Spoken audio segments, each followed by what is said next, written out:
আন্তর্জাতিক মানবাধিকার সংস্থার সুপারিশ সত্ত্বেও আওয়ামী লীগের কার্যক্রমে নিষেধাজ্ঞা তুলে নেওয়া সম্ভব নয়, এমনটাই মন্তব্য পররাষ্ট্র উপদেষ্টার। মঙ্গলবার রাজধানীর পররাষ্ট্র মন্ত্রণালয়ে সাংবাদিকদের সঙ্গে ব্রিফিংয়ে তিনি এই মন্তব্য করেন। ভারতের সাথে চুক্তি বাতিলের ইস্যুতে তিনি কিছু জানেন না, তবে চুক্তি পর্যালোচনা হতে পারে বলে জানিয়েছেন উপদেষ্টা। আরও জানাচ্ছেন শাহরিয়ার ইমতিয়াজ। মঙ্গলবার সন্ধ্যায় সাংবাদিকদের সাথে কথা বলেন পররাষ্ট্র উপদেষ্টা। এই সময় সমসাময়িক নানা ইস্যুতে সাংবাদিকদের প্রশ্নের জবাব দেন। মানবাধিকার সংস্থাগুলো চায় আওয়ামী লীগের কার্যক্রম সচল হোক। এ প্রশ্নের জবাব দেন পররাষ্ট্র উপদেষ্টা। বলেন, সবার সব দাবি মানা সম্ভব না।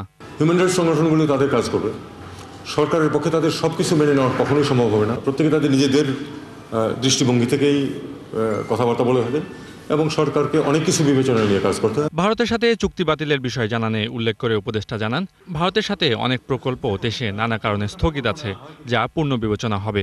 এটা তো চুক্তি স্বাক্ষর হয়নি, স্বাক্ষর হয়েছে বলাও হয়নি। এটা তো আপনারা জানেন, দীর্ঘদিন যাবতীয় আমরা এটার উপর কাজ করছি, খুব যে অগ্রগতি হচ্ছে তা না।